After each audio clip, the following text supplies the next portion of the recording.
Semana passada, nós começamos a estudar o Evangelho de Mateus e fizemos aqui o primeiro estudo, que tem como título A Mulher no Plano de Deus. E quem quiser, que não recebeu ainda, eu posso mandar o estudo, né, o texto, porque mostra como Deus pôde inserir mulheres com um histórico tão complicado na vida, essas mulheres serem inseridas na genealogia, né, de Jesus. Então, mulheres como, por exemplo, Batseba. Batseba teve aquele caso com Davi, e foi de Batseba que nasceu Salomão. Tá? E Jesus é da descendência de Salomão. Nós temos também o caso de Ruth, que era moabita, e Ruth, ela se casou com Boaz, com Boaz, e Boaz era filho daquela mulher que estava na muralha de Jericó. Quem se lembra o nome dela? Tá muda aí, né? Ai, ai. Raabe. E você sabe que ela tem até um título, né? Assim, meio pejorativo, né? A prostituta Raabe. Então, essa mulher é inserida na genealogia de Jesus. Olha só, ela não foi somente resgatada da sua condição social, moral, mas ela é inserida na genealogia de Jesus. E muitas outras que a gente tem no estudo, que eu coloquei ali, inclusive a samaritana, se vocês se lembrarem, a samaritana ela havia passado por 5 divórcios e tinha um relacionamento que não era um relacionamento legal, porque o que tu tens agora não é teu marido, quer dizer, é marido de outra. E ela estava se relacionando, tendo esse relacionamento, e é para esta mulher que Jesus faz, para mim, uma das maiores revelações da Bíblia, que foi dizer: eu sou o Messias. Jesus falou isso para ela. Eu sou o Messias, sou eu que estou falando contigo. E aquela mulher se torna a primeira missionária do Novo Testamento. E uma outra pergunta que eu fiz, e que a gente trabalhou um pouco semana passada, foi sobre Maria Madalena. Maria Madalena, uma mulher da qual Jesus tinha expulsado 7 demônios. E quando Jesus ressuscita, ele não aparece para a mãe dele, não aparece para os apóstolos, mas aparece primeiro para Maria Madalena. E aí eu fiz uma pergunta: por que será que Jesus apareceu para Maria Madalena e não para os apóstolos, não para a mãe dele? Exatamente, Maria Madalena era uma mulher que tinha sido dominada por demônios. Isso nos remete ao Éden, Jardim do Éden, da mulher que foi enganada por Satanás. Foi por causa de Eva que Adão foi enganado. Então, quando Jesus ressuscita, ele aparece primeiro a Maria Madalena, no meu entendimento, para demonstrar o resgate da mulher. Aquilo que foi introduzido lá no Éden como morte, agora vem como vida. A primeira mulher a ficar sabendo da ressurreição de Jesus, e veja só, diz, apareceu primeiro. Então, não foi um incidente, foi proposital, foi planejado na eternidade. Apareceu primeiro para Maria Madalena. Olha só que coisa extraordinária, esse primeiro estudo que nós fizemos aí. Agora, hoje, o segundo estudo é sobre o nome que foi dado a Jesus, mas pelo qual ele não foi chamado. Não é interessante isso? O nome que foi dado a Jesus, mas pelo qual ele não foi chamado aqui na terra. E aí também está em Mateus, capítulo 1, e hoje eu vou projetar para os irmãos, vocês poderem acompanhar aí os textos, as perguntas, tá? Então, eu vou projetar a tela, só um momentinho, deixa eu me ajeitar aqui, já está ajeitado, e eu vou projetar a tela para os irmãos aí, para vocês poderem acompanhar uma parte do estudo também, tá? Então, vamos ver se vai dar certo aí. Muito bem. Espero que tenha aparecido a tela para vocês. E agora eu vou torná-la maior. Aí espero que todos agora estejam podendo ver o nosso estudo. Eu fiz um resumo, tirei os textos, os comentários e deixei somente aquilo que vai nos interessar melhor. Então, estudo 2, porque o primeiro foi sobre a mulher no plano divino, e hoje o título Emanuel está em Mateus capítulo 1, os versos 18 a 25. E eu sempre gosto de fazer estudo fazendo perguntas. Quem concebeu Jesus? Quem puder abrir o microfone aí e responder, eu quero ver se você vai acertar. Quem já viu o estudo já sabe do que se trata, não é? Quem concebeu Jesus? Maria. Isso, Maria foi o instrumento de Deus, usado esse instrumento para nela ser inoculado, ser colocado aquele que seria o Salvador do mundo. Mas vamos ver o texto? Vamos ver o texto. Olha o que o texto diz. Mas ela concebeu pelo Espírito Santo. Então, olha aí, Mateus 1,18. Ora, o nascimento de Jesus Cristo foi assim. Estando Maria, sua mãe, desposada com José, antes de se ajuntarem, achou-se ter concebido do Espírito Santo. Espírito Santo. Então, quem concebeu Jesus? Quem foi? Espírito Santo. O Espírito Santo. Tá? Maria foi o vaso, né? O incipiente usado por Deus, o recipiente usado por Deus para que ali fosse colocado aquele que foi concebido, que foi gerado. É muito interessante que essa é uma das confissões, ou esse é um dos pontos da confissão do chamado Credo de Nicéia, que diz que Jesus foi gerado e não o quê? Quem sabe? Jesus foi gerado e não o quê? Não concebido. Não concebido, foi concebido. Não criado. Não criado. Jesus foi gerado e não criado. Porque nós fomos criados, não é isso? Deus criou o homem e a mulher à sua imagem e semelhança. Mas Jesus não foi criado. Por que Jesus não foi criado? Porque ele já existia antes do mundo existir. Ele sempre existiu, ele é eterno. Então, ele foi concebido no ventre de Maria por obra do Espírito Santo. Muito legal isso aí, hein?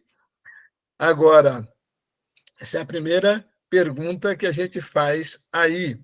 É muito importante vocês compreenderem que Jesus foi gerado e não criado. É por isso que a Bíblia chama Jesus de o unigênito.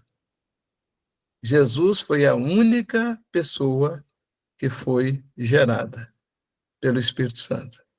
Todos nós fomos criados.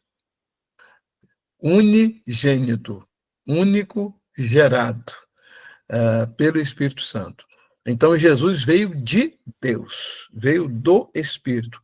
Essa palavra do, para quem estudou latim, estudou grego, sabe que existem as chamadas declinações do grego, e no latim também. Então, as declinações são as seguintes: genitivo, ablativo, instrumental, dativo, locativo. Locativo, dativo. Então, o ablativo significa da parte de. Tá? Então, vocês, por exemplo, hoje estão recebendo uma mensagem da parte de minha parte. Vocês recebem a notícia que veio de alguma pessoa. Vocês recebem algo que alguém deu para você. Você recebeu um copo de café. Então, aquele copo de café veio da parte de. Isso é ablativo. Só que quando aqui está dizendo que Jesus foi gerado, foi concebido do, significa de dentro. É genitivo. Do Gênesis, da genética. Então, Jesus é da genética do Espírito Santo. E isso é extraordinário. Jesus foi gerado, concebido de dentro do Espírito Santo. Isso eleva ainda mais a importância da pessoa de Jesus ao ser concebida, porque ele já existia antes do mundo existir, mas no mundo ele entra como gerado, como concebido. Ok? Alguma pergunta aí para a gente passar para o próximo ponto? Se alguém quiser, pode fazer, abrir o microfone ou fazer algum comentário perguntando aí. Muito bem? Pode abrir qualquer momento, viu? Segunda pergunta. Por que o menino receberia o nome de Jesus? Quem já viu essa resposta aí? Alguém já viu no estudo que recebeu? Por que ele receberia o nome de Jesus? Quem já viu pode abrir o microfone e falar aí. Porque ele salvará o teu povo dos pecados? Salvará o seu povo dos seus pecados. Perceberam? Olha o texto.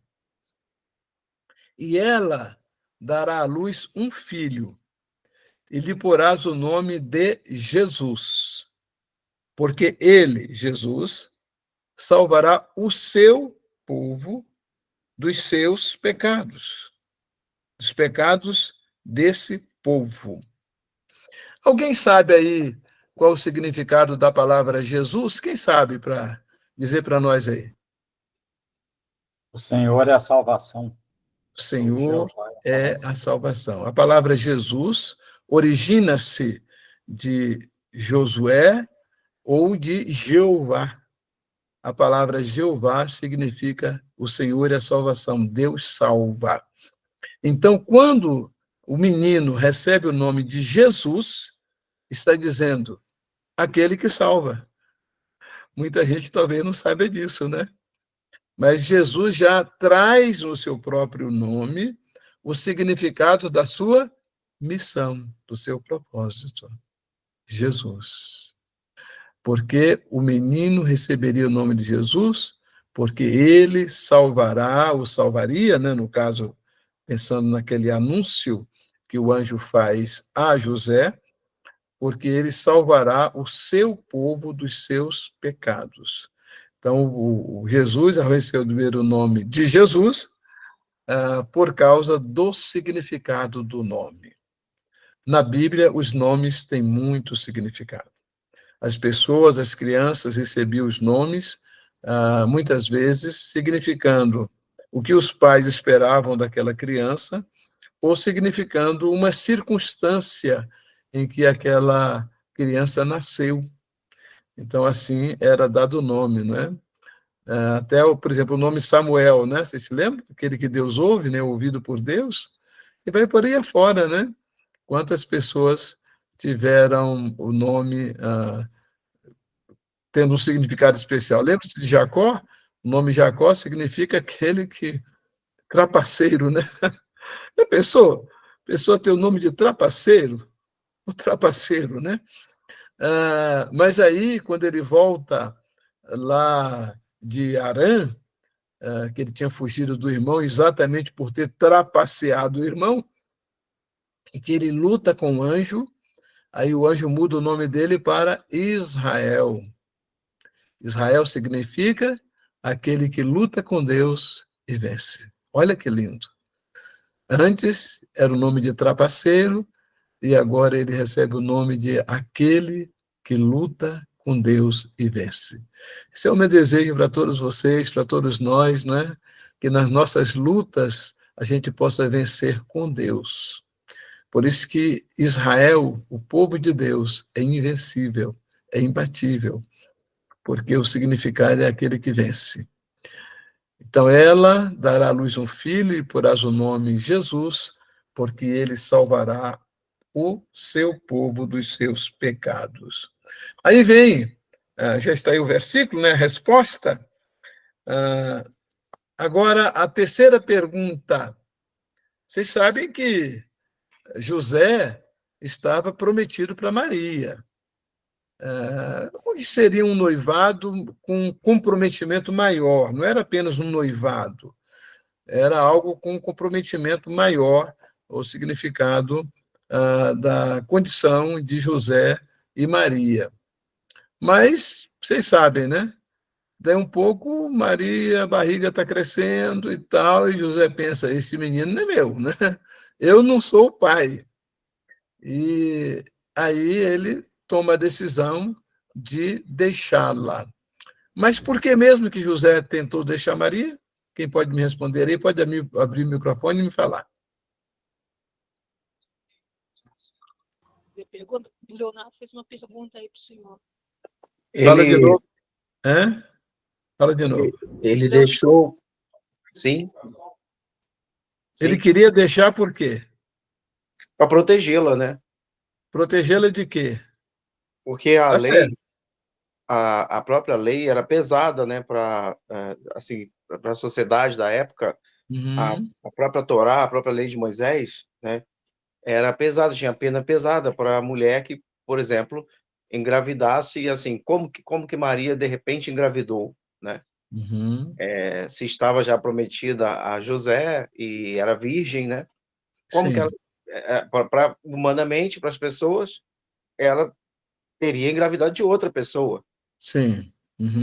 E aí... assim, isso, não é? É muito certo, é essa a resposta mesmo. Então, José, seu marido, como era justo, não queria infamar.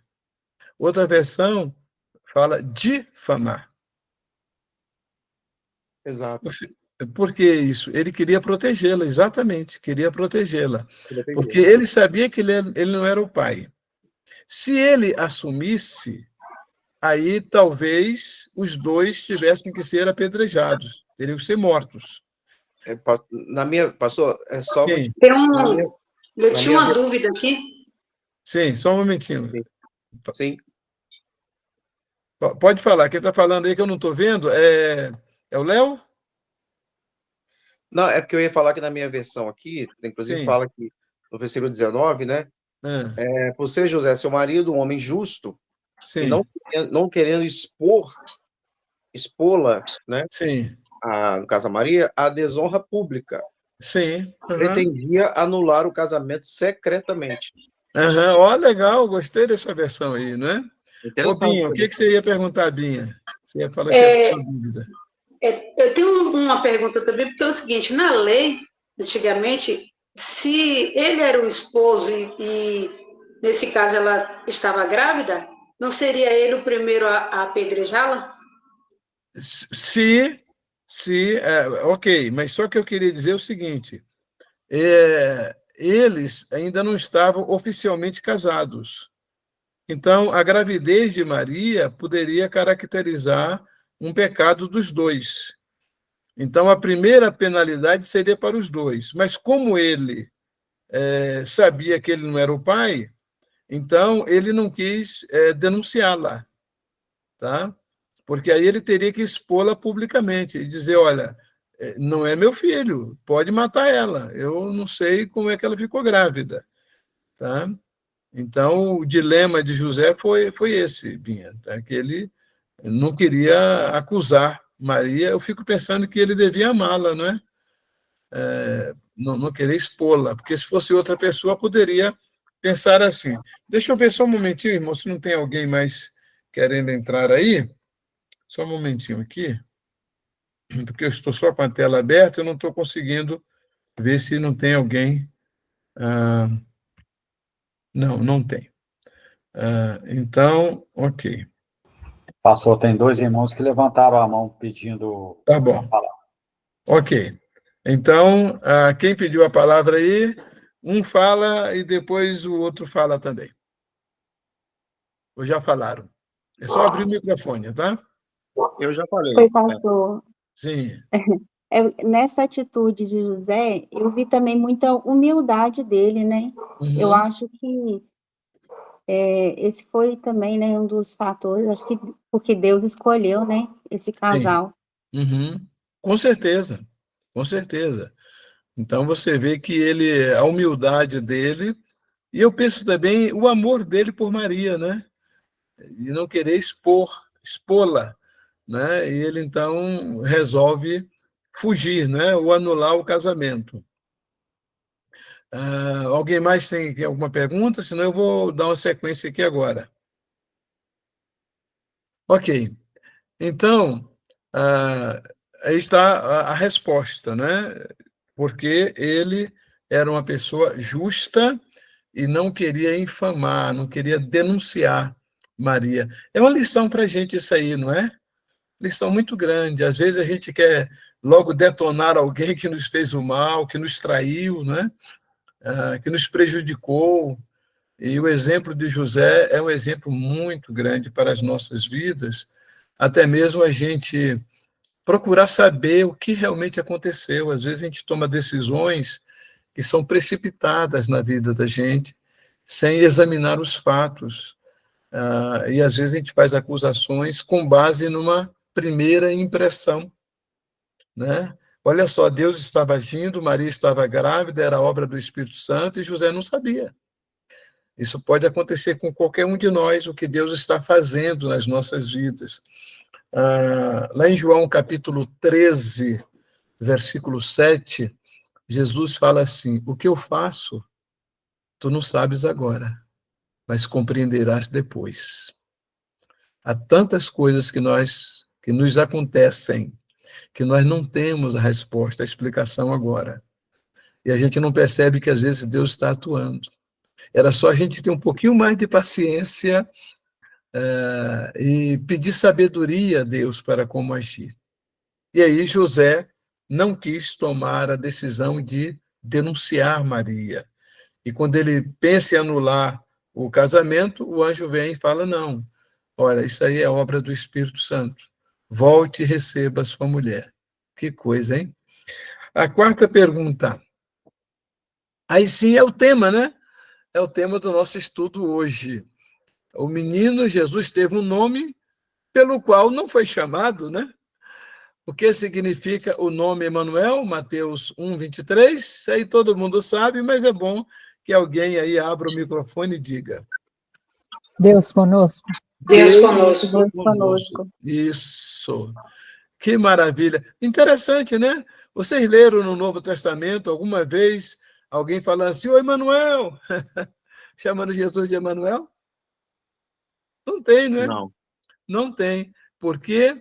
Porque não era para ele ser chamado de Emanuel, mas era para significar que finalmente Deus não está longe lá no céu, sem se importar comigo. É uma das músicas, né? Do grupo Logos, é do Logos, né? Não está longe lá no céu sem se importar comigo. Por isso que lá em João 1,14 diz: o verbo se fez carne e habitou entre nós. Jesus veio morar conosco. Deus veio morar conosco. E é muito interessante que você fala: mas ele veio morar conosco, mas ele foi, né? Foi embora, né? Mas o que ele fez antes de ir embora? O que ele prometeu? Que daria o Espírito Santo. Olha que coisa. A partir dessa vinda de Jesus, o Emanuel, o Deus conosco, a partir deste momento, Deus agora está para sempre conosco. Não vindo algumas vezes e indo embora. Não fazendo uma visita e indo embora. Mas ele agora está conosco. Esse é o significado. E quando Jesus tem que ir para o Pai, ele diz: não vos deixarei órfãos. Vou dar para vocês um Consolador, o Espírito Santo. Ok. E aí está a explicação. Eis que a Virgem conceberá e dará à luz um filho, e ele será chamado pelo nome de Emanuel. E é muito interessante que é o anjo que diz isso para José, e eu acredito que o próprio anjo dá a tradução, que significa Deus conosco. Não é interessante isso? Porque esses textos aí são as palavras do anjo a José, quando José pensa em fugir, e o anjo diz para ele que o nome do menino seria Emanuel, que significa isso, Deus conosco. Todo o cuidado de Deus também de cuidar de José naquele momento. Esse versículo, eis que a Virgem conceberá, está em Isaías 7,14. Lá em Isaías 7,14 diz assim: portanto, Deus mesmo vos dará um sinal. Eis que uma virgem conceberá e dará à luz um filho, e o seu nome será Emanuel. Então, isso foi 700 anos antes do nascimento de Jesus. E agora o anjo fala para José: olha, o que está acontecendo é que Deus visitou o seu povo. Deus cumpriu a promessa dele. Às vezes a promessa parece demorar, não é? 700 anos. Imagine você esperar uma resposta de Deus 700 anos. Imagine. Pois é.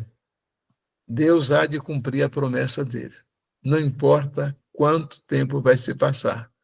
É por isso que a fé transpõe o cronos, transpõe o tempo, transpõe a topografia, transpõe a geografia. A fé é crer que Deus vai cumprir a promessa dele. E aquilo que Deus promete lá em Isaías 7,14, 700 anos antes, chegou a hora. Chegou a hora de Deus cumprir a promessa. Se você está esperando uma resposta de Deus, não significa que vai demorar 700 anos, mas significa que Deus vai cumprir a promessa dele. E você precisa permanecer firme na sua fé, na esperança, na certeza de que Deus não é tratante. Deus cumpre, ele é fiel ao que promete. Agora, vamos destacar nos versos seguintes outras virtudes de José, né, que revelam o elevado caráter dele, que nós já falamos aqui,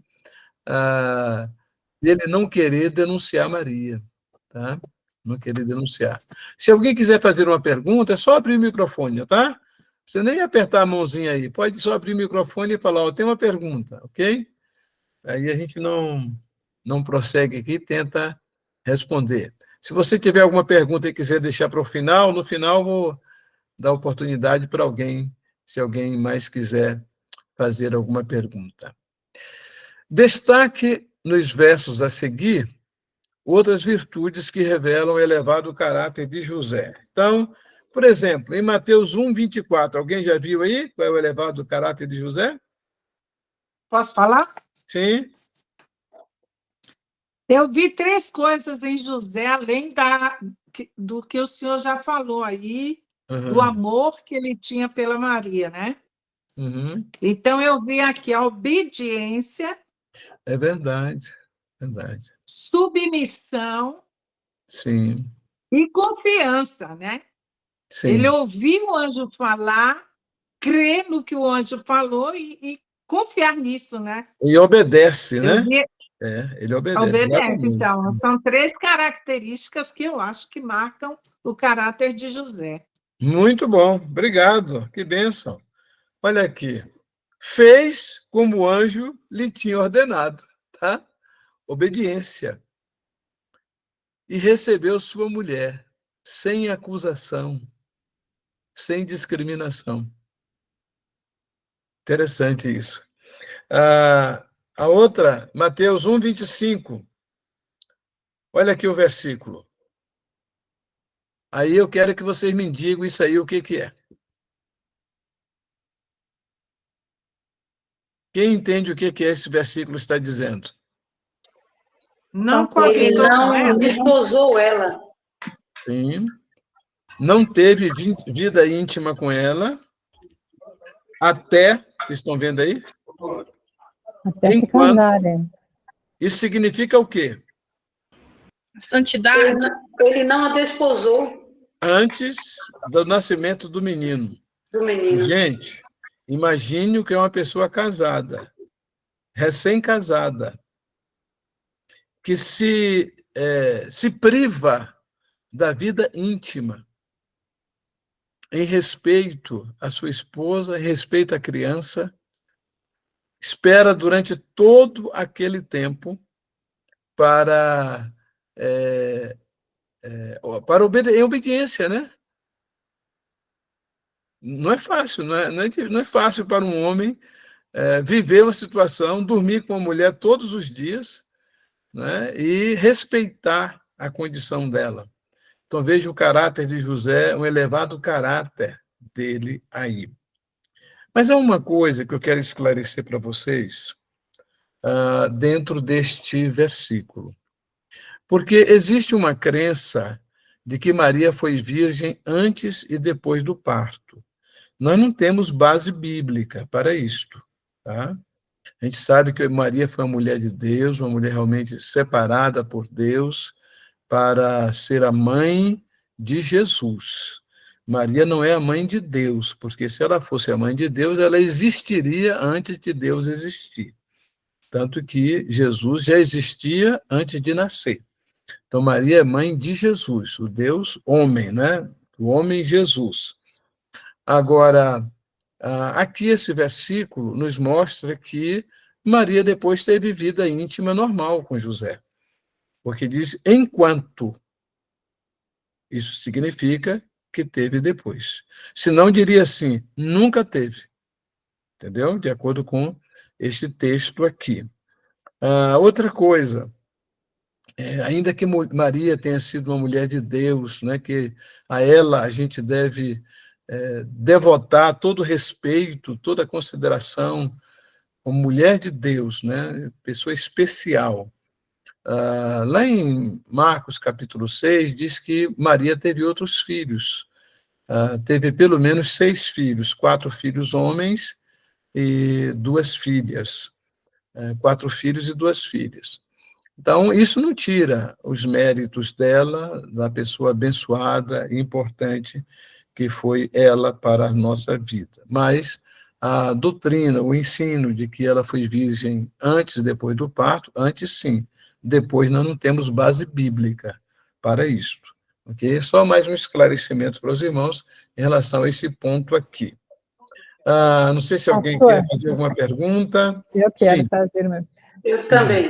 É uma coisa tão, tão incrível de saber que Maria teve filhos. E ela teve filhos como nós, mulheres, hoje temos filhos, não é? Uhum. E eles hoje ainda, uma determinada denominação cristã, ainda considera Maria como virgem. E fica bravo se a gente fala que ela não é. Uhum. Ela foi virgem enquanto esperou Jesus. Depois não. Ao que me consta, não tinha cesariana na época. Olha, só queria dizer para os irmãos o seguinte: a gente aqui está estudando a palavra de Deus, não é? Sim. A gente aqui não está tecendo nenhuma crítica a qualquer religião, porque estamos estudando cada texto da palavra de Deus, né? Até mesmo porque nós temos pessoas católicas que fazem parte da nossa célula. Todo o nosso respeito, né, para com todos, qualquer religião. Então, nós aqui só estamos apreciando aquilo que a palavra de Deus nos diz, tá? Então, que ninguém veja nisso tipo de uma crítica, mas como chegou nesse texto, a gente está apreciando, ok? É uma evidência. Alguém mais quer fazer um comentário? Sim.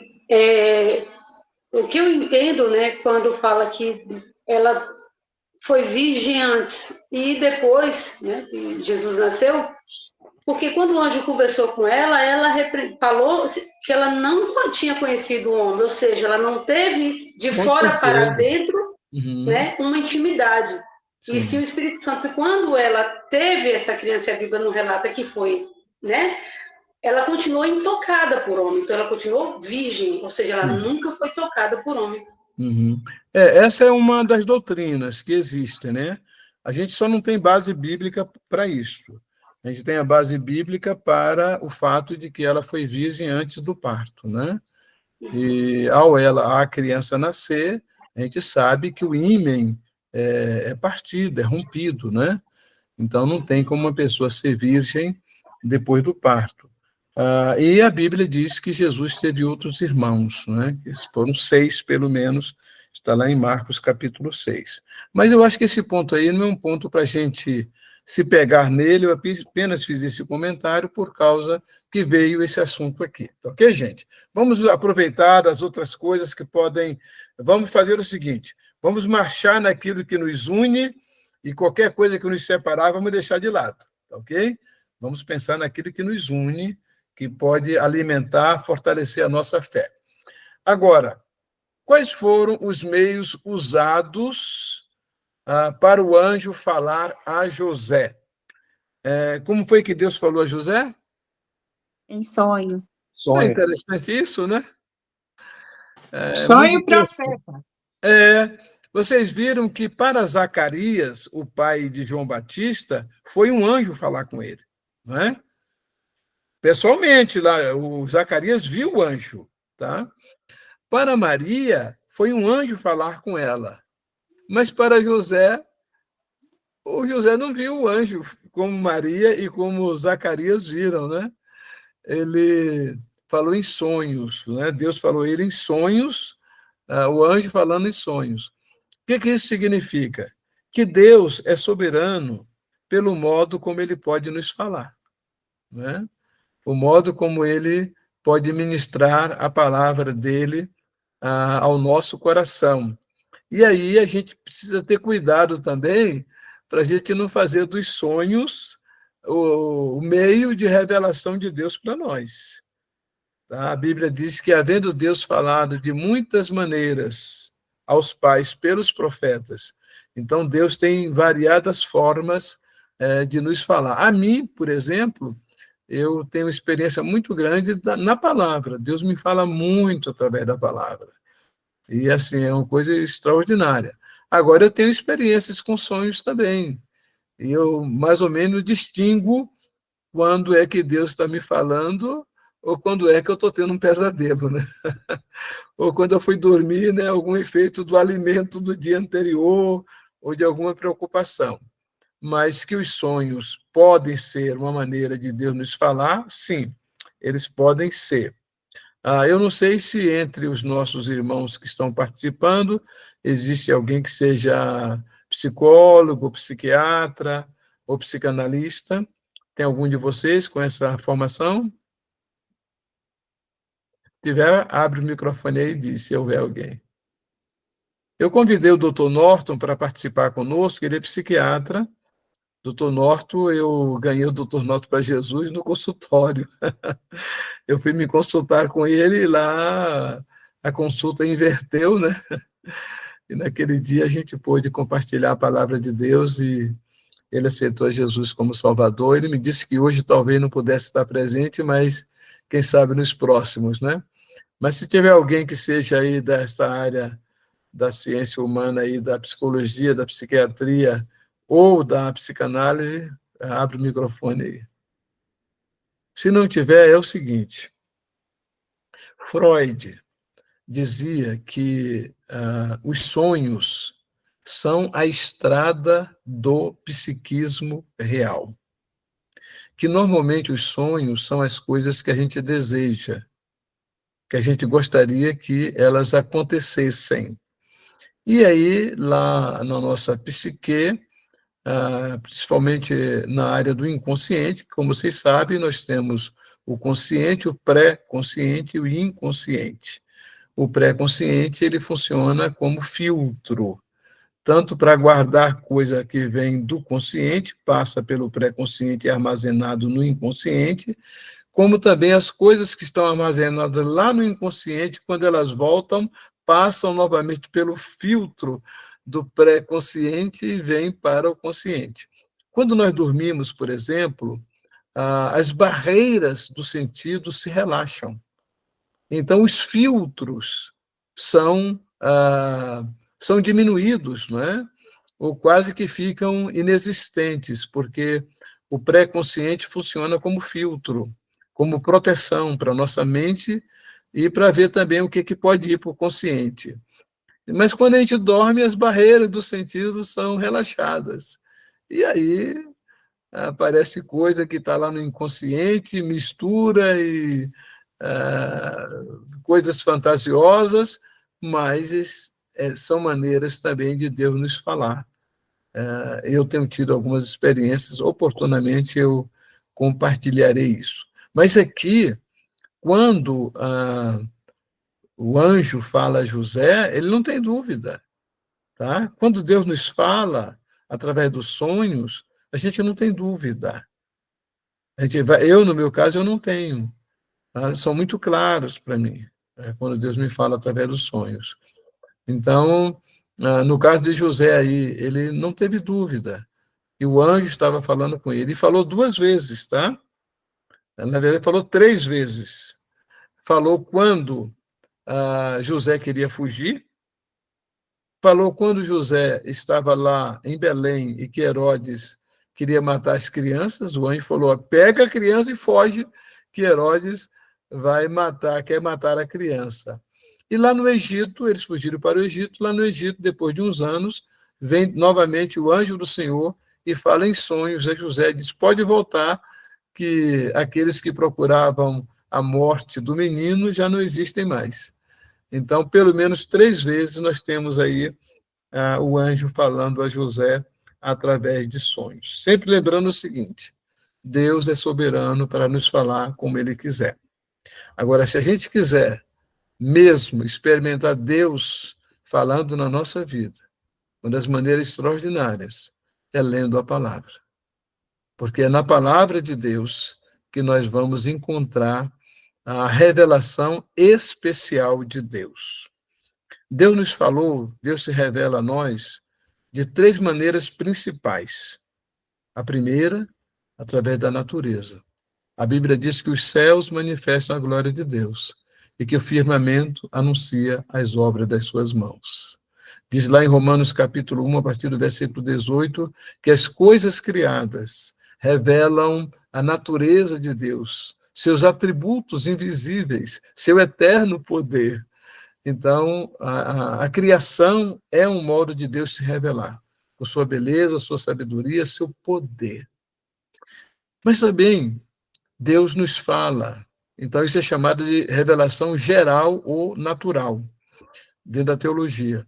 E a revelação especial é através da Bíblia, como Deus nos fala através da palavra.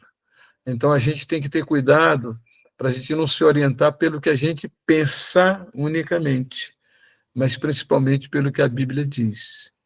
A gente não se orientar pelo que nos disseram, mas pelo que a palavra de Deus diz. A Bíblia conta a história dos bereanos, que os bereanos examinavam a cada dia se aquilo que o apóstolo Paulo dizia era assim. Tá? Muito importante a gente examinar a palavra. Então, é a revelação especial, a Bíblia. E existe a revelação final de Deus, que é Jesus. Quando Filipe falou assim para Jesus: Senhor, mostra-nos o Pai, isso nos basta. Aí Jesus falou: estou há tanto tempo convosco que não me tenho desconhecido? Quem me vê a mim, vê o Pai. Então, Jesus é a revelação. Lá em Hebreus capítulo 1, diz que Jesus é a revelação exata, expressa do ser de Deus. Hebreus capítulo 1, a partir do versículo 3. Que Jesus é a revelação exata, a revelação completa de Deus. Por isso que nós, crentes da denominação batista, nós não cremos em revelações, como as pessoas por aí dizem. Nós cremos que o que tínhamos de revelação é a revelação natural, a revelação especial e a revelação final. Que a gente tem iluminação. Você está lendo a palavra, ou você olha para a natureza e, de repente, você, compreendi isso agora. Alguém brinca, diz que é um insight, né? Então, nós temos iluminação daquilo que Deus fez. Mas isso é apenas um ramo teológico, é só para dizer que a maneira da gente pensar não quer dizer que a gente é o dono absoluto da verdade. Então, alguém tem mais alguma pergunta para fazer? Pastor? Sim. Seria talvez uma pergunta e também um pouco de observação. Sim. Dentro dessa questão que o senhor falou da revelação exata, né, a revelação Sim. final. Sim. Interessante que eu pesquiso muito sobre a questão judaica, né? Sim. Até por ter uma ascendência mais recente, né? Sim. E realmente é interessante esse paradigma que Jesus quebrou, né? Sim. Aqui no livro, falando sobre isso, de teologia bíblica, Uhum. até o teólogo, ele fala a respeito disso, que Jesus nasceu como homem sob a égide da Torá, né? Sim. A palavra não se tornou qualquer carne. Ele até cita aqui, né? Qualquer ser humano, Sim. humilhado e sofrido, tornou-se uma carne judaica. Sim. Até depois do pós-Novo Testamento, né? O problema ainda, ele coloca aqui que o problema é ainda maior, visto que o pensamento cristão veio a conceber Deus como alguém que não pode sentir, sofrer ou mudar, né? Sim. Eu converso muito com judeus, com primos, assim, tudo, e que o que acontece? Existe esse impasse, né? Sim. Principalmente no no pós-Novo Testamento, né? Uhum. Essa questão assim, como que é isso, né? Assim, alguém que se tornou carne, né? A ideia de que Deus assumiu o mesmo corpo e a mesma alma em qualquer um de nós parece contrária à razão. Sim. E até mesmo absurda, né, para eles, para muitos deles, né? Sim. E como que ele pode ter descido até aqui, né, e se encarnado, né, assim, como ser humano, né? Uhum. E a gente vê esse propósito, que é interessante notar que em Mateus, Marcos, Lucas e João, aí eu só corrigir se eu estiver errado, teologicamente, aí que vem a pergunta também, né? Em Mateus, Marcos, Lucas e João, a gente vê que ainda não tinha o Espírito Santo de Deus, não é isso? Mais ou menos. Mais ou menos. Na verdade, o Espírito de Deus está presente desde a criação. No princípio, criou Deus os céus e a terra era sem forma e vazia, e havia trevas sobre a face do abismo, e o Espírito de Deus pairava sobre as águas. Então, o Espírito está presente o tempo todo, só que ele não está morando no ser humano. Certo. Entendeu? Morando. Então, para morar no ser humano, como Deus mora no nosso coração, é através do Espírito. Então, o Espírito sempre esteve presente o tempo todo. Eu tenho um estudo mostrando essa linha pneumatológica em toda a Bíblia, que o Espírito sempre esteve presente, mas para morar com o ser humano, só a partir do Pentecostes. Isso. Não tinha, nesse sentido que não tinha. Tá? Agora, então, quando você fala sobre Mateus, Marcos, Lucas e João, para você ter ideia, Marcos foi o primeiro evangelho a ser escrito, talvez por volta de 50, por aí. Mateus já foi por volta de 60. Lucas um pouquinho depois. Agora, João foi escrito por volta do ano 90. Então, assim, os evangelhos, quando eles foram escritos, Jesus já tinha vindo, já tinha ido para o céu, e o Espírito Santo já tinha vindo à terra. Então, o evangelho de Lucas, para mim, é o evangelho do Espírito Santo, assim como Atos dos Apóstolos, ao invés de ser chamado Atos dos Apóstolos, deveria ser chamado de Atos do Espírito Santo. Até porque Lucas, inclusive, não conviveu com Jesus, né? Não, ele era gentil, né? Ele não era dos apóstolos de Jesus. O único gentil dos evangelistas, né? Mateus, Marcos e João são judeus, mas Lucas não era. É o que eu estava querendo dizer, exatamente isso daí. Os que eram judeus, né? Os que seguiam a égide da Torá, né? Naquela época, né? Porque muitas vezes as pessoas não compreendem assim, mas por que eles tinham esse costume, né? Porque eles eram judeus, né? Sim.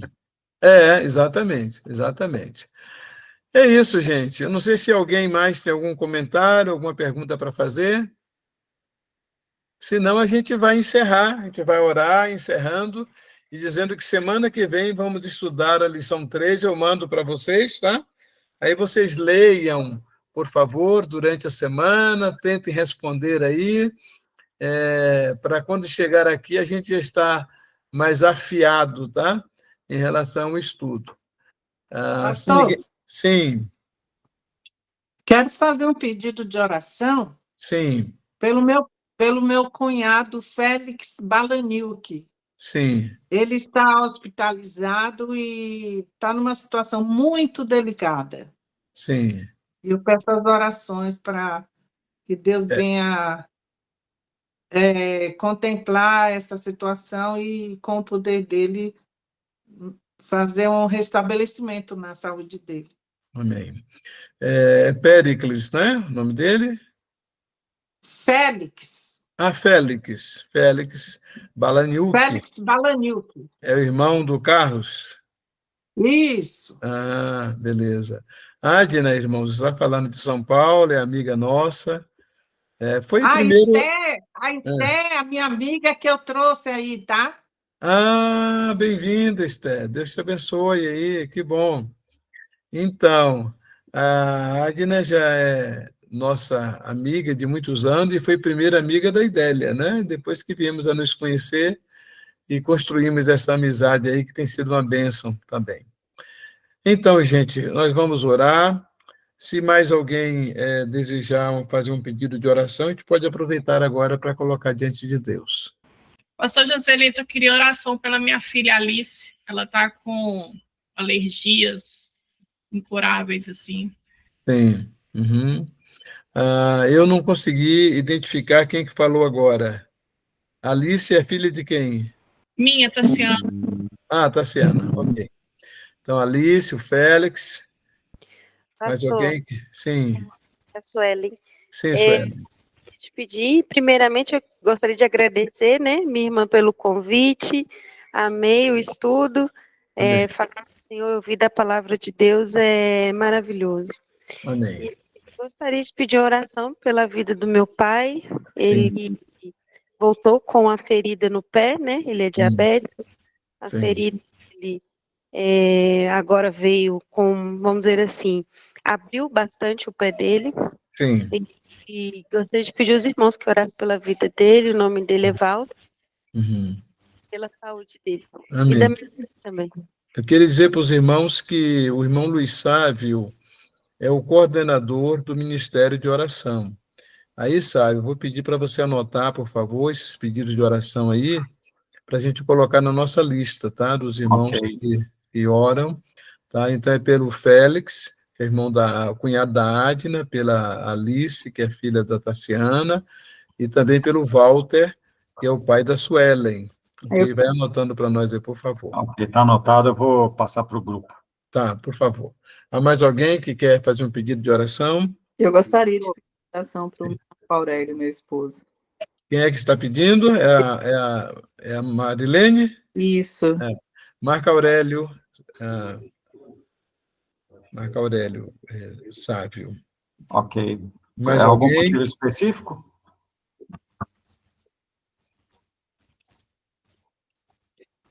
Eu entendo, né, que um dos desejos da Marilene é que o esposo venha aceitar Jesus como Salvador. É um dos desejos, mas... Desejos. Orar também pela saúde, pelo trabalho dele, né? Sim, que ele conseguiu a aposentadoria dele. Que tá... O irmão sabe que ele sofreu um acidente final do ano passado, né?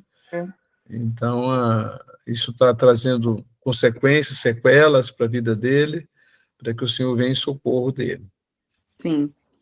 Vamos orar então, irmãos. Deus, nosso Pai, te peço pelo Félix, Senhor, nesse momento ali, nesse estado de saúde, precisando tanto da tua mão estendida sobre ele. Ó Deus, que a tua misericórdia possa alcançar essa vida, Senhor, dá sabedoria ali aos profissionais da saúde. Assim como, Deus, em relação ao irmão Walter, Senhor Deus, pai da Suelen, assim como também em relação a Alice, Senhor, na saúde dela, filha da Tassiana. Deus, tu conheces a nossa estrutura, tu sabes, Senhor, como tratar da nossa saúde e a origem desses males que nos afligem, Senhor. Por tua misericórdia e graça, atende o pedido das tuas filhas, Senhor. Mas também oro em favor do Marco Aurélio, que já conhece a tua palavra, Senhor, que é nosso amigo, que temos sido abençoados também por ele, que, ó Deus, tu possa alcançar o coração dele, ajudando a compreender o teu amor por ele, Senhor Deus, que o teu amor possa encher o coração dele. Também, Pai Santo, pela aposentadoria, Senhor, tira os entraves, Senhor, tira as resistências dos homens, das mulheres que estão dificultando isso, Pai Santo. Dá para ele essa bênção na vida dele. Assim como, Senhor, intercedo em favor de cada irmão que está nos acompanhando agora nesta célula. Tu conheces a história de cada um, Senhor. Como é que está o coração de cada um neste momento? A luta que cada um enfrenta na sua família, no trabalho, Senhor. Aquilo que intimamente essas pessoas possam ter até não como compartilhar, mas que gostariam tanto da tua mão estendida sobre elas. Deus, por tua misericórdia, sonda cada coração agora e concede a tua bênção, Senhor, a tua resposta. E nós fazemos esta oração em nome de Jesus. Amém. Amém. Amém. Então, gente, segunda-feira que vem, se Deus quiser, vamos nos reunir novamente. Vocês podem convidar amigos, parentes, podem mandar o link, tá? Hoje eu consegui gravar, tá salvo o estudo, aí depois eu posso mandar o estudo para vocês, já com os comentários, né? E vocês compartilharem com outras pessoas que vocês gostariam que participassem conosco, tá bom? Deus abençoe a todos e até a próxima segunda, se Deus quiser. Até. Obrigada. Boa semana para todos. Amém. Obrigado, igualmente. Amém. Amém. Tchau, pastor. Tchau, Deus te abençoe. Obrigado, boa noite. Amém. Tchau a todos. Tchau. Tchau, gente. Esté, obrigado também, viu? Todos aí. E aí? Muito bem. E aí, Binha, Deus te abençoe também aí. Ai, Tchau, pastor. Muito obrigada. Tchau.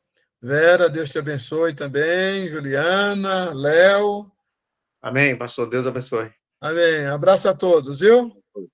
Boa noite.